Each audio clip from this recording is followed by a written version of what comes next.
Banyak orang bilang hidup itu seperti game atau seperti olahraga. Dan kalau dipikir sekilas, itu terdengar masuk akal. Karena dalam dua hal itu ada sesuatu yang jelas.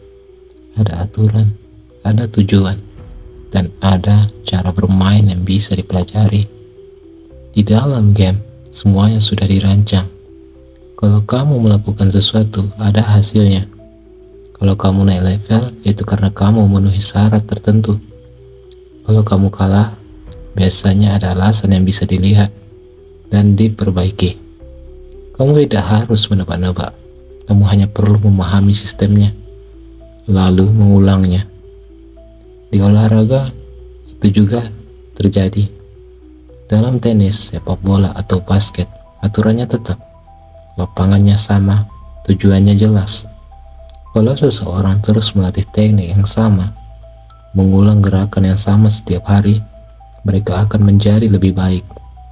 Mungkin tidak langsung, tapi arahnya terasa. Di dua sistem ini ada satu hal yang membuat semuanya terasa masuk akal, yaitu stabilitas. Kamu bisa salah, lalu tahu di mana salahnya. Kamu bisa mencoba lagi dengan arah yang sedikit lebih jelas. Dan kalau kamu melakukan hal yang benar cukup lama, hasilnya pelan-pelan mulai mendekat.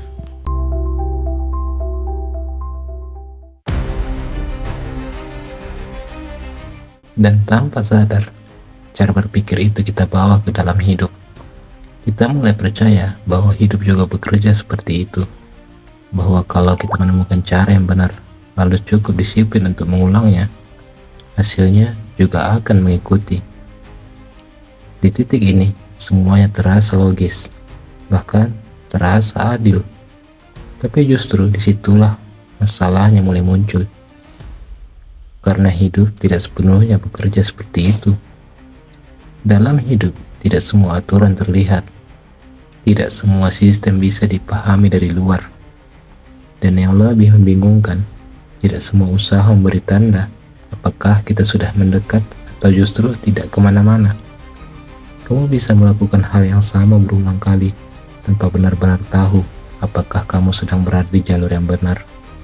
Tidak seperti game yang memberi sinyal ketika kamu naik level, atau olahraga yang langsung menunjukkan apakah itu masuk atau tidak. Hidup seringkali diam, dan diamnya itu bukan berarti tidak terjadi apa-apa, tapi karena kamu tidak selalu bisa melihat apa yang sedang terjadi. Di situ kita mulai menebak-nebak. Kita mengira kita sudah benar, atau sebaliknya, kita merasa kita gagal, padahal belum tentu.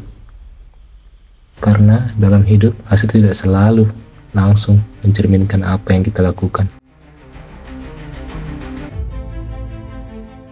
Kalau mau melihat sesuatu yang lebih mendekati, musik mungkin bisa jadi jembatan. Di satu sisi, musik sangat bisa dilatih.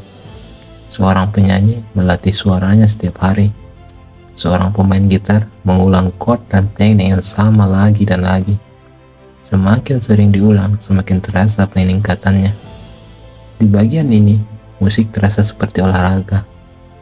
Ada repetisi, ada progres, ada rasa bahwa usaha itu masuk. Tapi musik tidak berhenti di situ. Ada orang yang secara teknik sangat baik, suaranya kuat, pemahamannya dalam, tapi tidak banyak yang mendengar. Di sisi lain, ada yang mungkin tidak sekompleks itu, tapi justru bisa menjangkau lebih banyak orang. Dan ini seringkali membingungkan, bukan karena satu lebih pantas atau yang lain tidak layak, tapi karena ada hal lain yang ikut bermain, seperti selera, tren, timing, dan bagaimana sesuatu itu sampai ke orang yang tepat.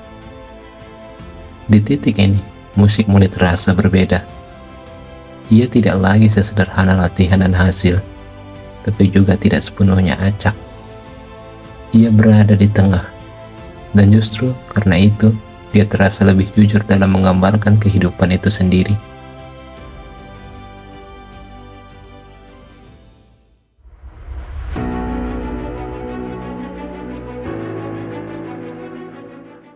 Karena dalam hidup, hal sama juga terjadi.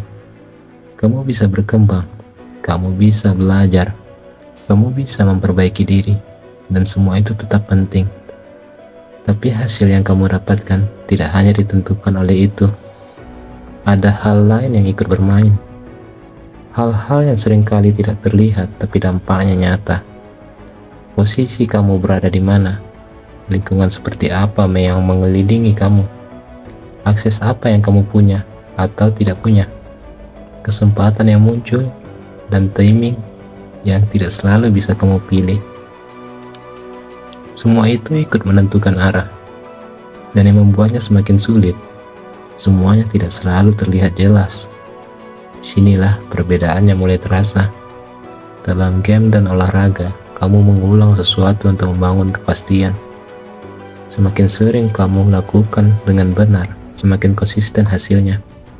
Tapi dalam hidup tidak seperti itu. Di sini, kamu mengulang sesuatu bukan untuk memastikan hasil, tapi untuk memperbesar kemungkinan. Dan ini perbedaan yang sering tidak disadari.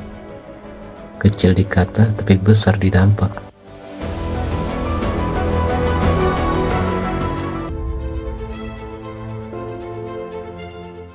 Lalu, tanpa sadar, kita tetap berharap pada kepastian. Kita berpikir kalau kita sudah melakukan hal yang benar, harusnya ada hasil.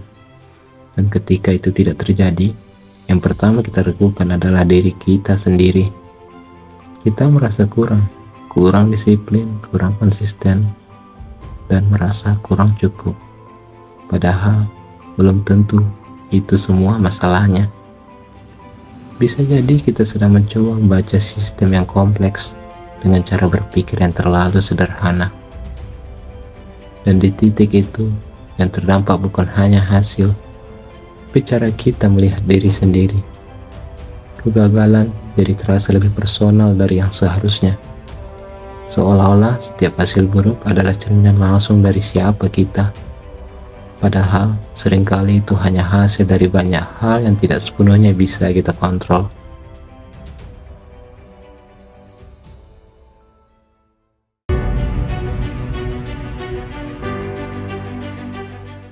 Bukan berarti usaha itu tidak penting, atau semua hal yang kita lakukan akan berakhir sia-sia.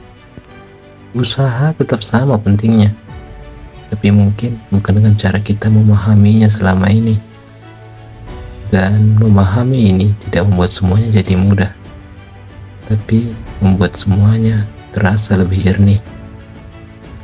Usaha tidak lagi terasa seperti sesuatu yang harus langsung menghasilkan, tapi lebih seperti sesuatu yang membuka kemungkinan.